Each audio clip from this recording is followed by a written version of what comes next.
आप सभी को नमस्कार। YouTube चैनल पर आपका हार्दिक अभिनंदन है। स्वागत करता हूँ आप सभी का।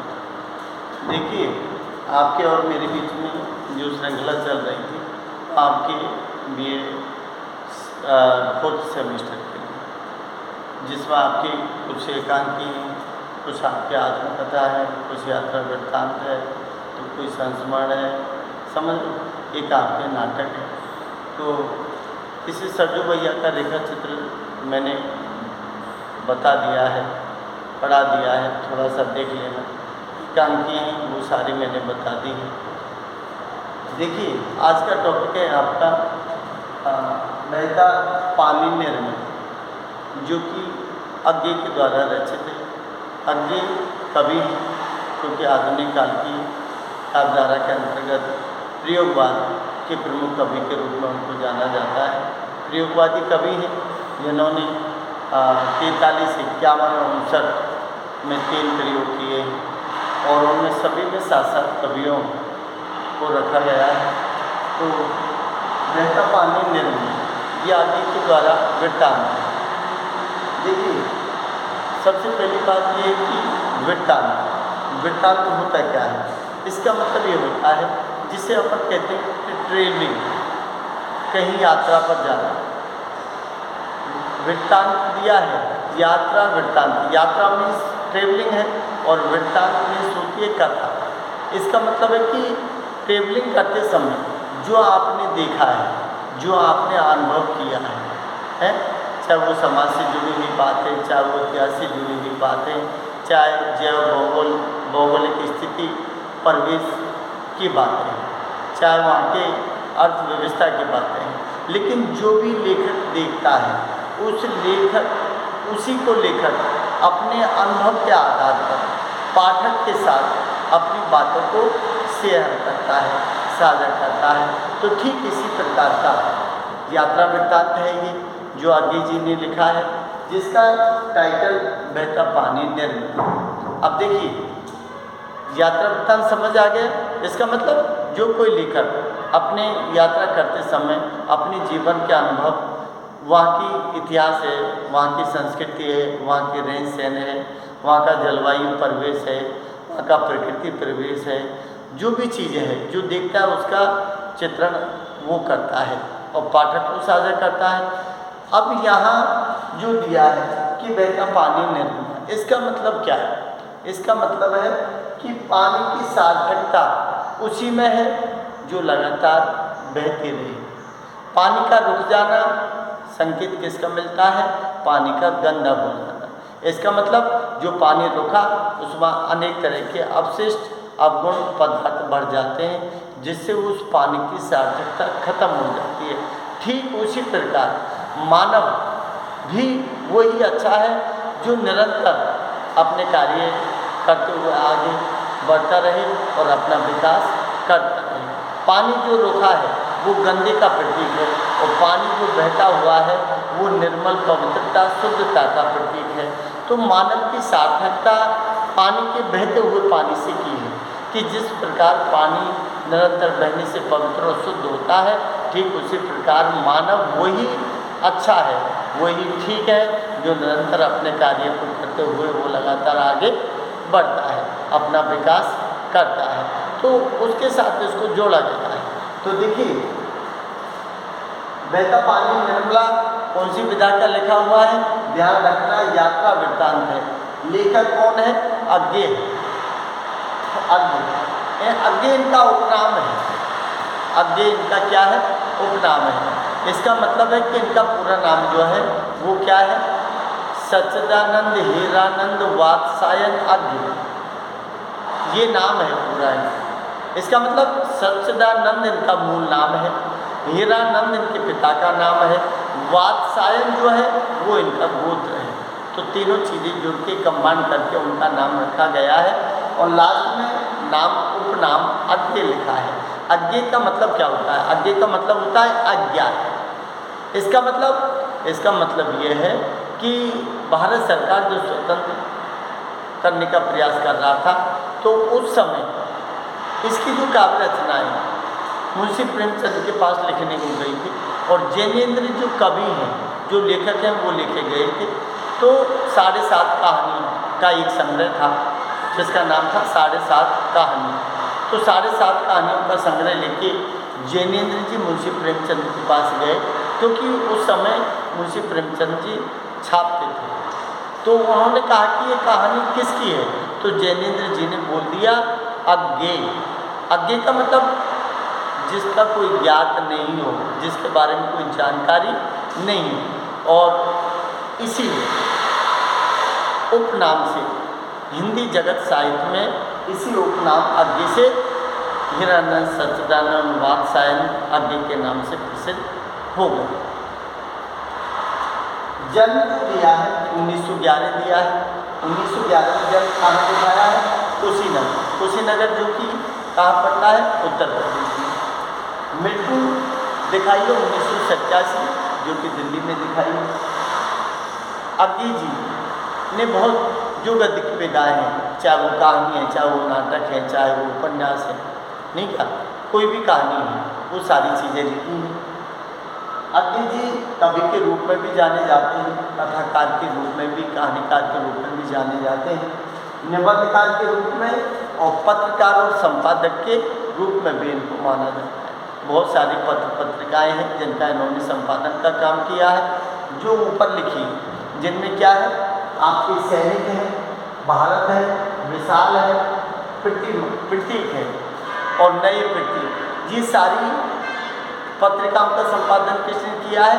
अज्ञेय जी ने किया है। इसके अलावा इनकी प्रमुख रचनाएं हैं जिनमें भग्नदूत है, चिंता है, इत्या आलम है, बाबरा अहिरी है, हरिदास क्षणवर है, आंगन के पाठद्वार। आंगन के पाठद्वार इनकी अच्छी काव्य रचना है, जिसके लिए इनको साहित्य अकादमी पुरस्कार 1964 में दिया गया था। साहित्य अकादमी पुरस्कार 1964 में अज्ञेय जी की किस काव्य रचना को मिला है? आंगन के पाठद्वार काव्य रचना को मिला है। कितनी नावों में कितनी बार, इसके लिए इनको क्या मिला है? भारतीय ज्ञानपीठ पुरस्कार मिला है, जो 1978 में मिला है। ध्यान रखना कि आंगन के पाठद्वार जो काव्य रचना है उसके लिए तो साहित्य अकादमी पुरस्कार 1964 को मिला है, और कितनी नावों में कितनी बार 1978 में भारतीय ज्ञानपीठ पुरस्कार मिला है। और इनके अलावा जो कहानी है, जो कथा है, जिसमें वीर पथगा है, कोटरी की बात है, परंपरा है और शरणार्थी है, ये इनके द्वारा कथा है। उपन्यास शेखर एक जीवनी इनके द्वारा रचित एक उपन्यास है। नदी के दीप इनकी एक काव्य रचना है, और एक बूंद सहसा उछली, ये सारी की सारी इनके द्वारा रचित प्रमुख काव्य रचना है। देखिए अब बहता पानी निर्मला यात्रा वृत्तांत है। अब देखिए थोड़ा सा क्या लिखा है उसके विषय में। अब ये जैसे बताया जाता है कि इन्होंने अज्ञेय जी ने BSc की है, BSc करने के बाद MA इंग्लिश से किया है, और उसके बाद कुछ क्रांतिकारी स्वभाव के व्यक्ति थे, इसलिए जो भारत देश आज़ाद होने के आंदोलन हो रहे थे उनमें कूद गए थे, और 1930 में इनको जेल में बंद कर दिया और 2 साल के लिए नज़रबंद कर दिया। बताया जाता है कि साइंस के थे, इसलिए मतलब जेल में रहकर या कहीं कि एक बम बनाने का काम भी इन्होंने किया था, क्योंकि आंदोलन में सके वहाँ से इनकी पढ़ाई डिस्टर्ब हो गई। और अब देखिए इनको यात्रा वृत्तांत का मौका अवसर क्यों मिला? क्योंकि इनके पिताजी जो दिखाए हैं कि अज्ञेय के पिता की नौकरी पुरातत्व विभाग में नौकरी दिखाई है इनके पिता की। अब पुरातत्व विभाग का मतलब है कि ऑल ओवर इंडिया सेंट्रल की नौकरी है, तो जगह जगह जाना होता है, जो पुरानी खोज हैं उनको करना होता है। तो पुरातत्व विभाग में होने के कारण उन्हें बचपन में घूमने फिरने का शौक लग गया, क्योंकि पिताजी के साथ जाना होता था, तो उनको बचपन से ही घूमने फिरने का शौक लग गया, इसीलिए यात्रा वृत्तांत भी उन्होंने लिखा है, जिसका वर्णन उन्होंने अपनी यात्रा वृत्तांत में किया है। इस चीज़ का वर्णन अपनी यात्रा वृत्तांत में किया है कि ये शौक यात्रा का मुझे कहाँ से लगा है। मेरे पिताजी पुरातत्व विभाग में थे, जहाँ भी जाते उनके साथ में बस में जाता था, तो उसी से इनके अंदर एक शौक जिसे कहते हैं वो लगा है। अब इन्होंने जो दिया है कि देखिए इन्होंने क्या बात दिखाई है कि लेखक बता रहा है, लेखक ये कहता है कि असम क्षेत्र में यात्रा के दौरान, अब ये असम क्षेत्र जो है वहाँ यात्रा के दौरान जो देखा है, जो घटना घटित है, उस चीज़ को इन्होंने इसमें साझा किया है। तो वो कहता है कि असम क्षेत्र में यात्रा के दौरान सोनारी से शिव सागर आए। सोनारी कोई जगह का नाम है जहाँ से शिव सागर नामक स्थान पर वो आया। शिव सागर स्थान पर वो आया। वर्षा की जो बाढ़ है, वर्षा की बाढ़ में बुरी तरह से वो फंस जाते हैं और फंसने पर पूरे 12 दिन सोनारी से बाहर रहकर प्रतीक्षा करता रहता है। बाढ़ के पानी में फंस जाते हैं तो पूरे 12 दिन वहाँ रहते हैं और बाढ़ का पानी उतरने का इंतज़ार करते हैं। उसके बाद जब पानी बाढ़ का बंद होता है, कम होता है, जिससे वह अपने पूर्व स्थानों पर पहुंच पाते हैं। इस समय उन्होंने शिव सागर के समीप दृश्य के अपनी आंखों से देखा है। तो जब फंसे रहे हैं तो शिव सागर जो जगह है वहाँ का जो प्राकृतिक परिवेश है, जो स्थान है, जो पर्यटक स्थल है, उनको अच्छी तरह से इन्होंने आंखों से देखा है। वहाँ उसी चीज़ को इन्होंने अपनी यात्रा में साझा किया है। अब देखिए क्या दिया है कि बहता पानी निर्मल, ये अज्ञे द्वारा रचित की यात्रा वृत्तांत है। अज्ञे ने इस यात्रा वृत्तांत के माध्यम से क्या बताने का प्रयास किया है, इस चीज़ को समझिए। आपको समझने वाली बात क्या है कि इस यात्रा वृत्तांत के माध्यम से अज्ञे क्या कहना चाहते हैं। इसका मतलब कि अज्ञे ने इस यात्रा वृत्तांत के माध्यम से जीवन मर्म को समझाने का प्रयास किया है। इसका मतलब कि जीवन क्या है, जीवन का रहस्य क्या है, जीवन का विकास, उसकी प्रतिक्रिया कैसे कार्य करने में है, या रुकने में है, या चलने में है, या बैठने में है, या मरने में है, किस चीज़ में उन्होंने दिया है कि बताना चाहते हैं कि मनुष्य को क्या दिया है कि जीवन मर्म को समझाने की कोशिश की है। आगे बताना चाहते हैं कि मनुष्य को गतिशील रहना चाहिए। मनुष्य को क्या रहना चाहिए?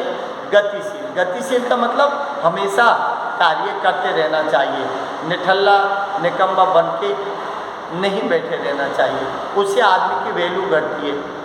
समझ रहे हो आप? इसलिए उन्होंने क्या है, गतिशील रहना चाहिए, क्योंकि एक स्थान पर रहकर मनुष्य की अंतरात्मा जर्जर बन जाती है। इसका मतलब है, अपन कहते हैं ना कि जैसे सोने मकान में भूत बढ़ जाते हैं, ऐसे ही फालतू जो बैठा हुआ आदमी है ना, उसका दिमाग में शैतान की जो बातें हैं, बेकार बातें आती हैं, जिस बेकार बात से अंतरात्मा क्या होती हुई दिखाइए, जर्जर। जर्जर का मतलब होता है कमजोर, बेकार। अरे अंतरात्मा जर्जर दिखाइए जब आदमी गतिशील नहीं रहता है, क्रिया नहीं करता है, काम नहीं करता है, तो अंतरात्मा जर्जर बन जाती है। इसलिए मनुष्य को ज्ञान की प्राप्ति हेतु मनुष्य को एक स्थान पर नहीं बैठना चाहिए। मनुष्य को क्या है कि ज्ञान की प्राप्ति हेतु मनुष्य को नए नए स्थान पर अपनी गति बनाए रखनी चाहिए। अरे नए स्थान जहाँ दिखाई दे तो उसके अंदर जिज्ञासा होना चाहिए, उस स्थान पर जाना चाहिए, वहाँ क्या है उस चीज़ के बारे में खोज जांच बीन पड़ताल करनी चाहिए, जिससे नया कुछ सीखने को मिले, बनाए रखनी चाहिए। आगे जी ने प्रस्तुत यात्रा में अपनी यात्राओं की अनुभूतियों का चित्रण किया है। प्रस्तुत जो यात्रा वृत्तांत है, इसमें अपने जीवन की जो अनुभूति है, उन अनुभूतियों का चित्रण इसमें किया गया है। जिसमें क्या दिया है, उन्होंने हिमालय के अंचल में, अंचल का मतलब होता है क्षेत्र। अरे जो हिमालय अंचल है, जो हिमालय का क्षेत्र है ना, वहाँ का जो प्रकृति परिवेश है, वहाँ की जो स्थान है, जिसमें स्थानों में नाम दिया है अंचल, हिमाचल के अंचल, हिमालय के अंचल में शिलांग दिखाया है, सोनारी दिखाई है, शिव सागर आदि गांव के प्राकृतिक सौंदर्य का चित्रण किया है। अरे जो हिमालय का जो परिवेश है, वहाँ शिलांग, सोनारी, शिव क्या दिया है, शिव सागर, ये जो जगह है, जो प्राकृतिक परिवेश है, जो गाँव का, उसका उन्होंने देखा है, उसका चित्रण इस अपनी यात्रा वृत्तांत में किया है। वही दूसरी ओर यात्रा भेदों की, भाई यात्रा के भेद कितने होते हैं उनकी जानकारी भी उन्होंने दी है। दूसरी ओर यात्रा भेदों की और संकेत कर क्या किया है, अपनी मानसिकता को स्पष्ट किया है। अरे उनके भेदों को समझाने का प्रयास किया है। फिर उन यात्राओं के संकेतों पर भी उन्होंने क्या है, अपनी मानसिकता जो है उसको स्पष्ट किया।